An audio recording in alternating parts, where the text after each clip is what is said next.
the path and the role of the shaman in Hawaiian Islands. Okay. The shaman tradition, now when we use the word shaman, we're borrowing a term from a single tribe in Siberia. Right? And the name for their person who dealt with the spiritual world, interacted with the spirits of nature and with all spirits for the good of the community, was shaman. These were the Tungus people. There are other peoples around them, the Mongol, the Buryat, and others, who had different names for the same type of person. But the anthropologists first studied the Tungus and got intrigued by this person and used that name to describe a similar type of person no matter where they found them. Okay, so this is a borrowed term. The equivalent term in Hawaii for someone who does this kind of thing in the community is kupua. And the full name of the practice is kalakupua. So the role in Hawaii was pretty much the same as the role elsewhere. The shaman in some of the cultures was sometimes known as the trickster because he worked with belief systems. He used humor, he used jokes, he used stories to heal. Okay? In the West, when you say trickster, you immediately think of somebody bad who's trying to do you in. But that's not how the shaman trickster works. Sometimes that trickster would do things to humble the mighty. One of the characters who was a shamanic type of character in Polynesian myth is Maui. Not the island, Maui, in fact it's Maui, if you want to pronounce it right.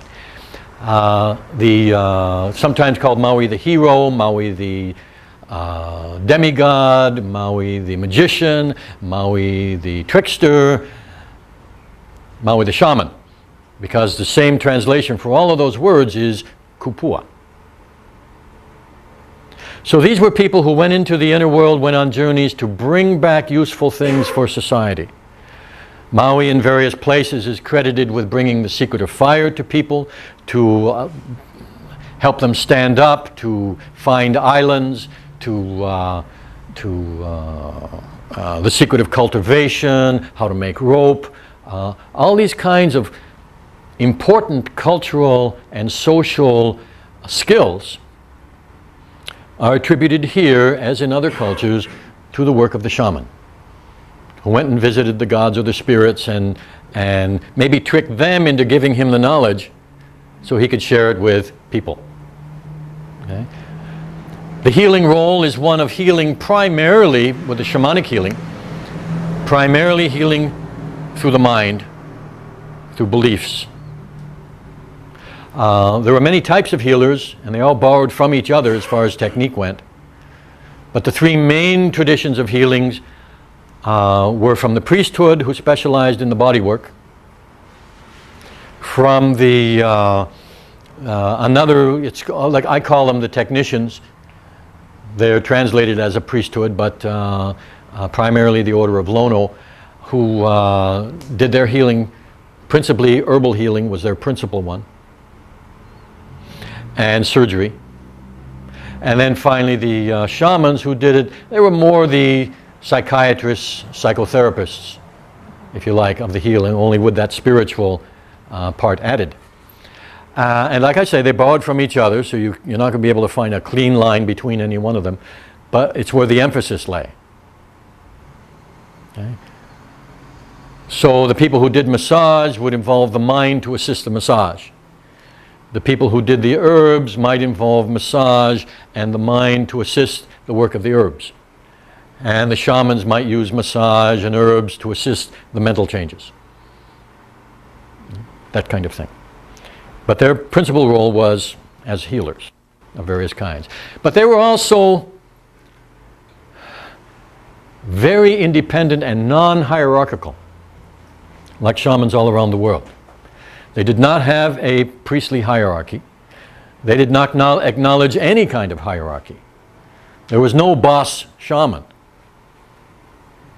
Oh, if you were apprenticed to one, why, you would follow his instructions, but he had no rules over your life. and there was no one above him.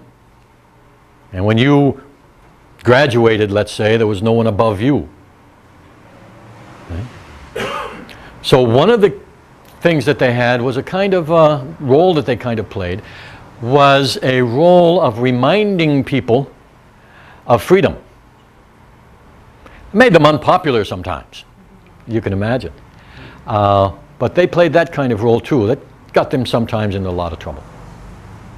How about the path of them? I mean, how do they, are they chosen or by family or? Like shamans around the world, there are several different ways. Different cultures have different preferred ways to do it. But typically, what was typical in Hawaii was to watch a child at play. Now, play was always preparation for work, but if you did it well, it was still play. But they would watch a child and see where their skills seemed to lie, their natural inclinations and interests. And then they would be guided and coaxed and led into that tradition. Never picked and forced. It was always their natural inclinations that were encouraged. Okay? On the other hand, a person might be older and suddenly have an insight, an inspiration, a dramatic spiritual awakening or experience that would guide them into that. The shaman path is acknowledged, or a shaman is acknowledged, whether they receive their knowledge by inspiration from the spirits directly, or the ancestors, or whether they received it as part of an apprenticeship with a teacher. How they got the knowledge is not important. Their ability to do what was required or needed, that's what was important. And that's a great lesson from the Hawaiian system. Okay? So lineage was important only to the degree that it produced a good result. It didn't matter where the knowledge came from. Could you do the stuff? And that's what was looked at.